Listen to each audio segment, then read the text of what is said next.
Assalamualaikum warahmatullahi wabarakatuh. Apa kabar pecinta cerita misteri? Kali ini saya bakal menceritakan cerita seorang dua sahabat yang sudah lama terjalin. Kejadian ini terjadi pada tahun 2019 ya. Jadi lebih tepatnya kejadian ini pas banget zamannya Covid ya. Jadi awal mulanya cerita ini menceritakan kedua seorang sahabat, sebut saja namanya Wito dan Wasmin. Wito ini adalah seorang pemuda yang berasal dari luar Pulau Jawa, sedangkan si Wasmin ini adalah asli orang Jawa ya. Jadi keduanya ini bertemu di salah satu perusahaan dan bekerja di salah satu perusahaan di bidang keamanan atau security ya.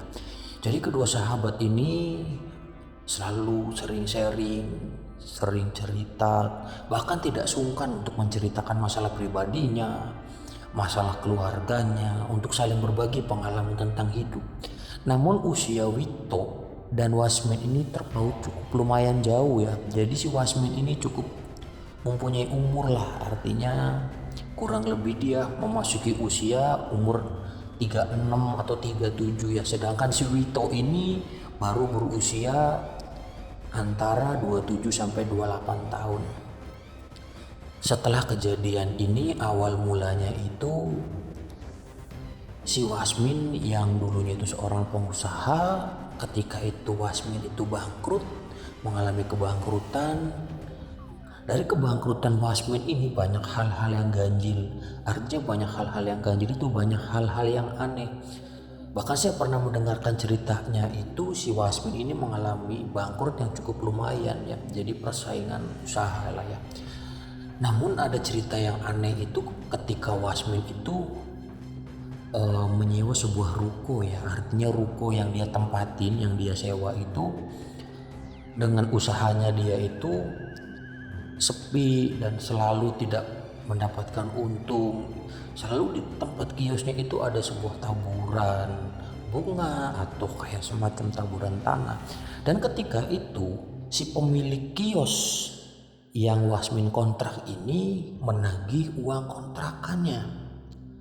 Setelah itu si Wasmin pun menceritakan bahwa dirinya ini mengalami kebangkrutan atau kerugian yang cukup lumayan dalam tahun itu sebelum memasuki Covid ya. Artinya di mana masa jayanya si Wasmin ini mempunyai usaha ya. Mungkin setelah kejadian kebangkrutan itu. Balik lagi dengan cerita tadi, Wasmin ini menceritakan kalau dia sudah tidak sanggup untuk membayar kontrakan ruko yang dia sewa. Akhirnya yang mempunyai kontrakan ini menanyakan karena apa? Karena kebaikan yang mempunyai kontrakan ini, ibu kontrakan mendengarkan ceritanya yang mempunyai kontrakan rukonya ini. Sebut saja namanya Ibu Hajah ya.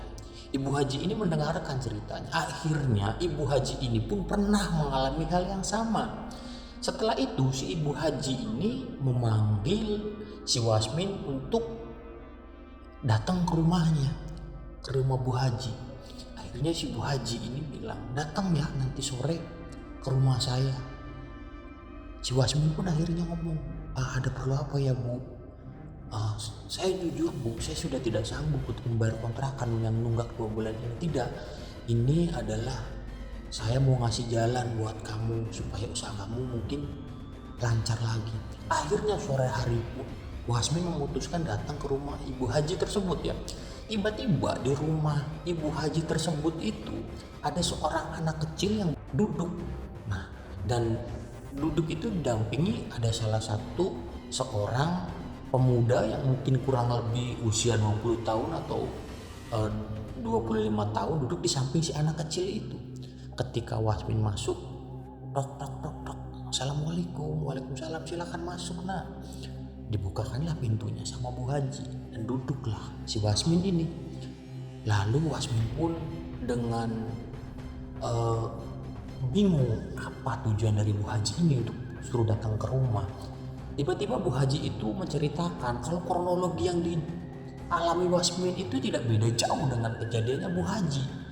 Nah, akhirnya si Wasmin ini, ya Bu, mohon maaf ada apa ya Bu? Tidak lama anak kecil yang di samping ini cerita. Lalu dia mengungkapkan, dia bilang gini, Om, itu si Om ada yang ngikutin, rambutnya panjang, terus pakai baju hitam, orangnya tinggi, kukunya panjang, mukanya hancur, terus giginya mempunyai taring. Wasmin pun dari situ kaget, bisa tahu dari mana anak kecil ini. Artinya dengan kebingungan Wasmin ini, Ibu Haji menjelaskan. Akhirnya Bu Haji menjelaskan, apa yang pernah kamu alami itu sama. Dan anak kecil ini mempunyai kelebihan.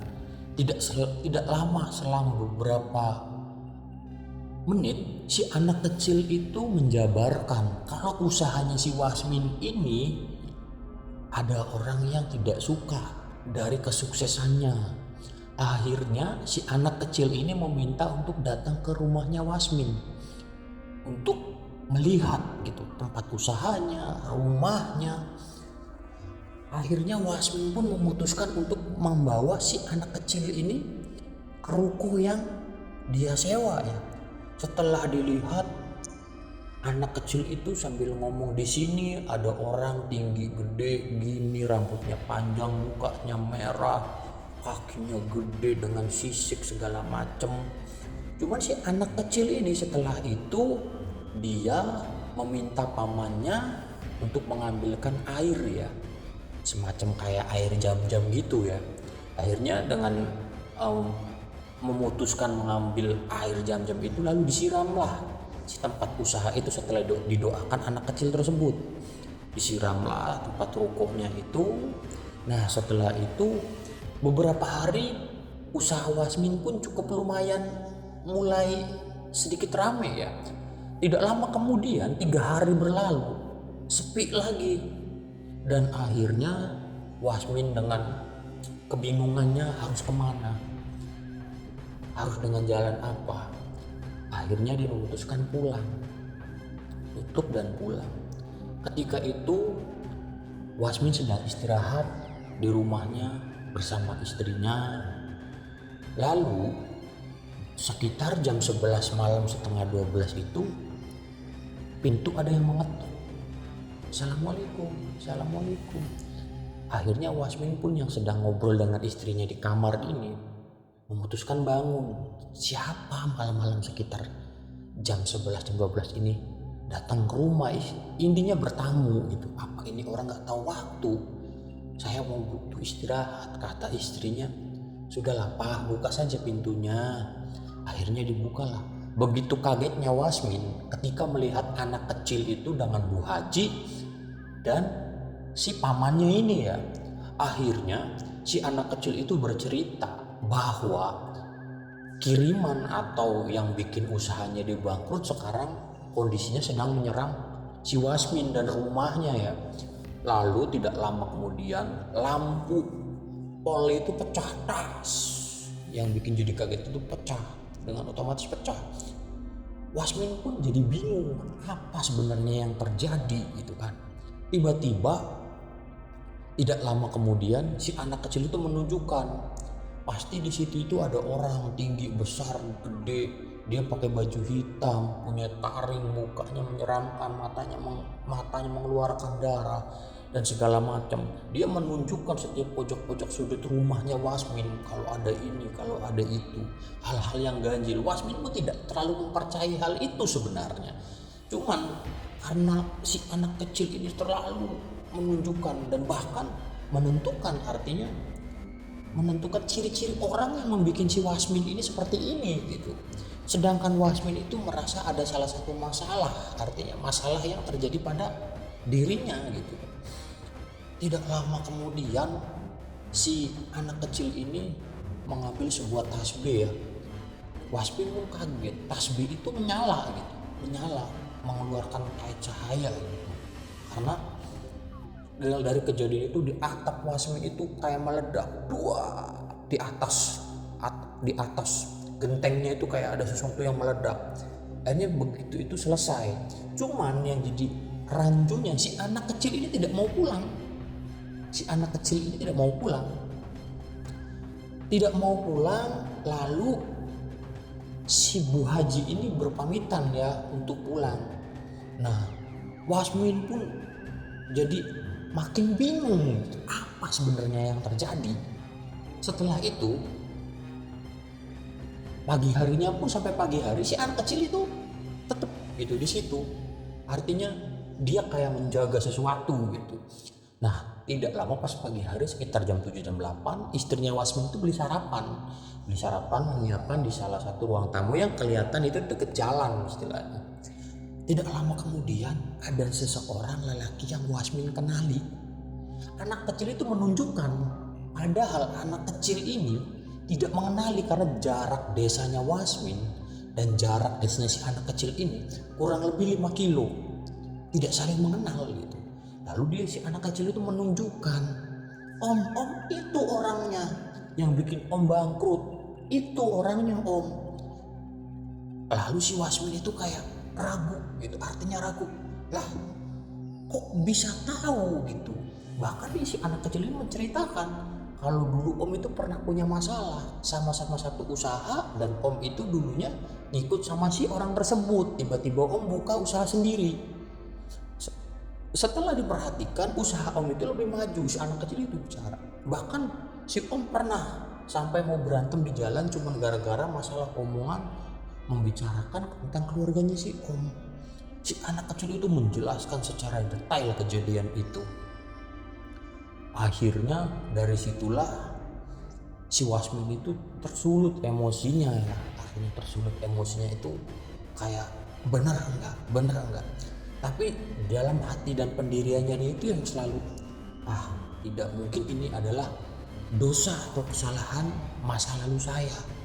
Selalu seperti itu Wasmin itu. Akhirnya tidak lama kemudian si anak kecil ini pun pamit dan dia bilang, di sini sudah aman om. Cuman karena Wasmin ini sudah malu dengan yang punya kontrakan dan berpuluh-puluh juta dia bangkrut, mengalami kebangkrutan tentang usahanya. Akhirnya dia memutuskan usahanya itu berhenti karena utang dia sudah banyak, mentok dan sana sini ya. Akhirnya si Wasmin ini memutuskan untuk berhenti dengan usahanya. Dengan kebingungannya, dengan kepanikannya, Wasmin pun untuk memutuskan berhenti dengan usahanya ini. Ada salah satu temannya, teman kecilnya itu ada kerja di Jakarta, menelepon ke Wasmin. Sudahlah, ketimbang kamu di sana seperti ini, untuk saat ini masih mending kamu menenangkan diri dulu ke Jakarta, bekerja di Jakarta. Apapun pekerjaannya, dia tawarkan. Dari situlah si Wasmin berangkat dan bertemulah si Wito ini. Tidak lama selang beberapa tahun kemudian, si Wasmin dapat kabar kalau orang yang pernah berselisih dengannya itu mengalami kebangkrutan yang lebih dahsyat. Bahkan ibunya si Wasmin ini yang mengabari kalau orang yang dulu bikin dia hancur usahanya lebih parah, bahkan sampai menjual rumah, menjual kendaraan, bahkan kabur, lebih parah dari dengan apa yang dialami Wasmin. Dari situlah kita ambil hikmah semuanya. Syirik dengki itu tidak baik. Karma itu tidak bakal nanti. Karma itu di dunia pun pasti bakal dibayar kontan. Nah, setelah perkenalan Wasmin dan Wito ini, artinya mereka saling sharing, saling menceritakan tentang kehidupan mereka berdua gitu.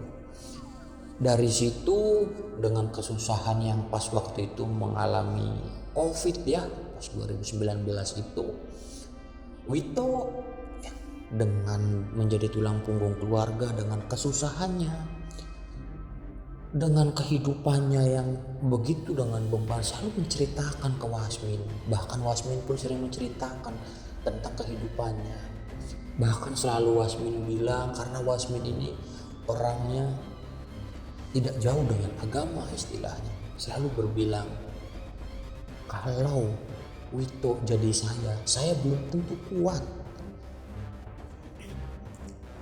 Kalau saya jadi Wito, belum tentu juga sanggup. Kalaupun Wito jadi saya, belum tentu juga mampu, karena Allah itu memberi ujian kepada umatnya atau kepada hambanya itu tergantung kadarnya. Wasmin selalu mengingatkan, semua itu sudah ada jalannya. Kita dipertemukan di sini, mungkin ini sudah jadi jodoh kita sudah kayak saudara, kata Wasmin. Mereka pun setiap hari bersama sering sharing tentang kehidupan. Bahkan kadang Wasmin tidak ada pinjam ke Wito, Wito pun tidak ada pinjam ke Wasmin. Mereka sudah menjalin seperti layaknya seorang saudara. Tiba-tiba si Wito ini menikah dengan kekasihnya. Setahun kemudian hamil. Tahun kemudian beban si Wito ini makin banyak. Ditambah lagi biaya kelahiran istrinya yang pas waktu itu dalam kondisi COVID. Akhirnya dengan penuh kesedihan dia menceritakan semuanya ke Wasmin. Bahkan yang paling pilu itu anak dan istrinya tidak boleh dibawa pulang karena terkena COVID. Lalu si Wito ini bilang ke pihak rumah sakit, berapapun biayanya, yang penting anak dan istri saya bisa dibawa pulang. Karena si Wito ini tidak mengikuti prosedur dari rumah sakit tersebut, akhirnya pihak rumah sakit itu mengeluarkan biaya dan total nominal uang yang cukup lumayan ya. Karena mungkin Wito juga khawatir baru mempunyai anak pertama dan istrinya tidak sabar untuk dibawa pulang. Dia berencana untuk melakukan isolasi mandiri, yang dalam artian istri dan anaknya itu dibawa pulang dan diisolasi mandiri di rumah. Namun dari pihak rumah sakit itu tidak membolehkan karena adanya COVID di anak dan istrinya. Tidak lama kemudian, 3 hari berlalu atau 4 hari berlalu, istrinya diperbolehkan pulang. Namun anaknya tidak diperbolehkan untuk pulang, masih dalam proses penyembuhan ataupun tidak tahu dari pihak rumah sakit.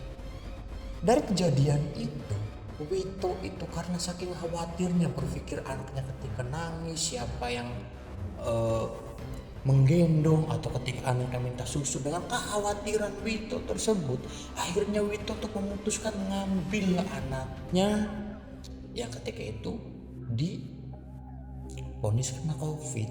Karena si Wito ini tidak mengikuti prosedur dari rumah sakit, akhirnya Wito dengan susah payah mencari hutang dengan nominal tersebut untuk membawa anaknya.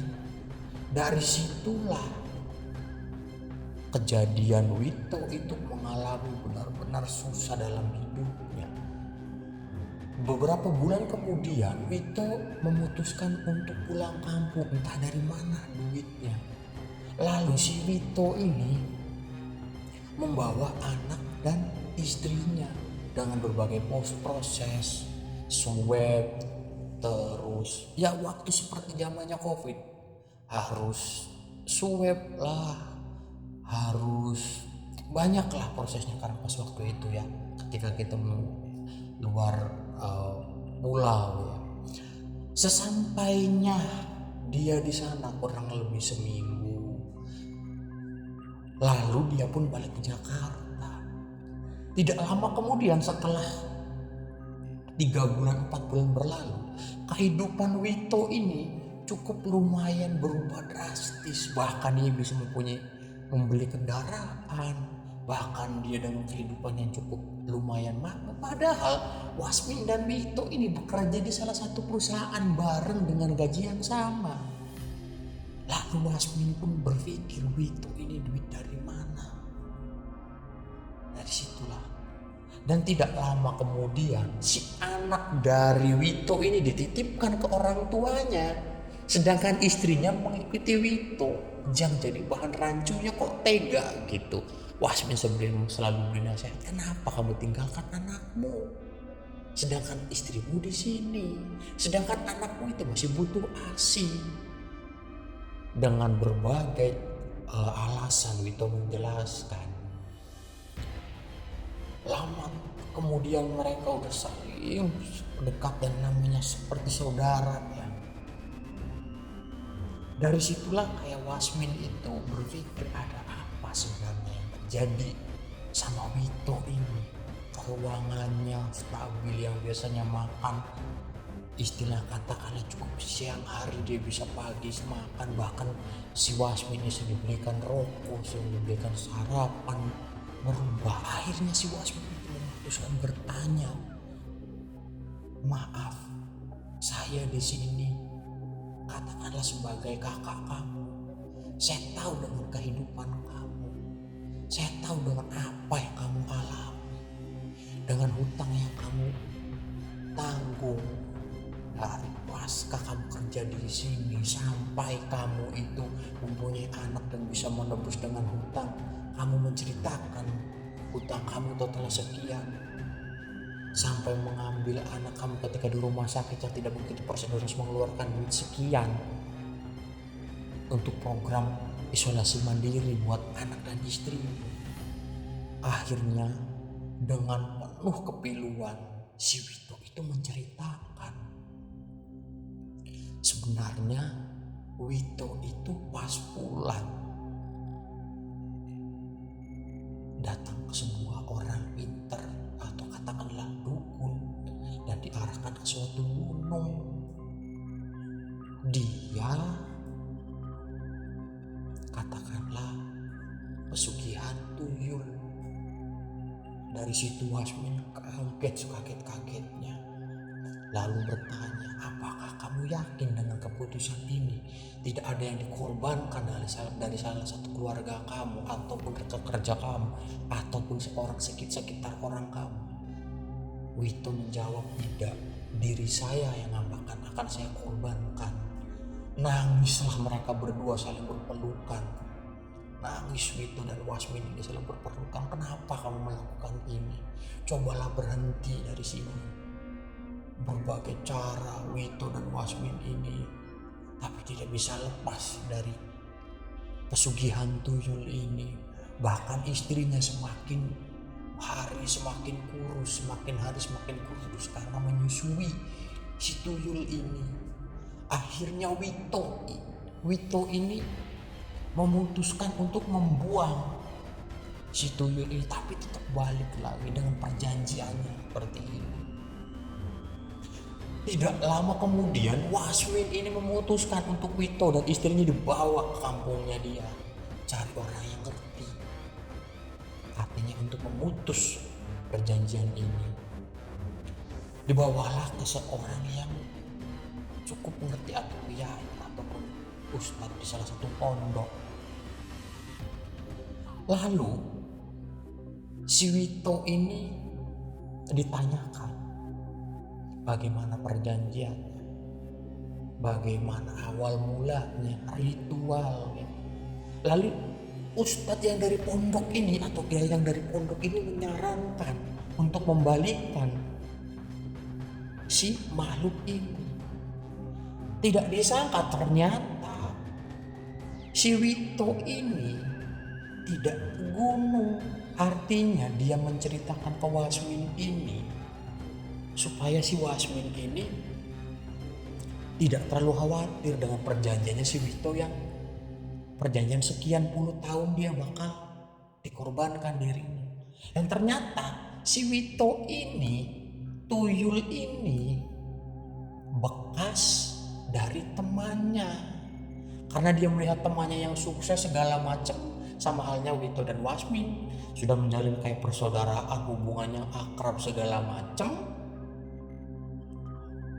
Si sahabatnya Wito menceritakan, kalau kamu mau melanjutkan silahkan, ini saya melakukan pesugihan ini dengan perjanjian seperti ini, ambillah, tapi dengan satu syarat, ayo kita bareng ke yang ngasih ini. Resikonya merawat tuyul ibaratnya bekas atau second, berisiko lebih panjang karena kontraknya itu katakanlah berlimpah ke Wito. Sedangkan pas mediasi atau katakanlah si pemilik tuyul ini dimasukkan atau mediumisasi, ceritakan kalau misalkan batasnya atau masa tangganya cuma 2 tahun. Sedangkan pas Wasmin membawa Wito ke kampungnya itu sudah kurang lebih hampir 4 bulan lagi, mendekati 2 tahun. Paniknya Wasmin dan Wito dan istrinya itu makin rancu. Untungnya kiai yang katakanlah notabene ini orang ngerti, katakanlah mempertahankan si Wito. Bahkan beberapa hal yang terjadi, hal-hal yang aneh seperti angin, tiba-tiba muncul kayak ada suara aneh-aneh. Bahkan pas 1 bulan si Wito ini di rumah Wasmin, kejadian aneh itu selalu terjadi. Padahal si tuyul yang tadi ini sudah dibuang dan sudah tidak ada perjanjian. Saking kuatnya kiai yang katakanlah mengobati istrinya atau bagaimana mempertahankan Wito ini cukup kuat. Bahkan Wito disarankan untuk puasa, Wito disarankan untuk sholat, tidak berhenti zikir. Tapi tetap ujian dan godaan dari makhluk-makhluk halus itu bermunculan. Artinya menyerang Wito untuk mencabut si Wito ini. Karena perjanjian itu biasanya ketika sudah mendekati akan mau diambil, Allah alam tidak ada yang tahu. Bahkan ada suatu kejadian itu ketika orang dengan perjanjian itu di sana itu dipekerjakan. Nah dari situlah Wito itu berusaha selalu mendekatkan diri. Itulah. Tapi inilah Tuhan berkata lain.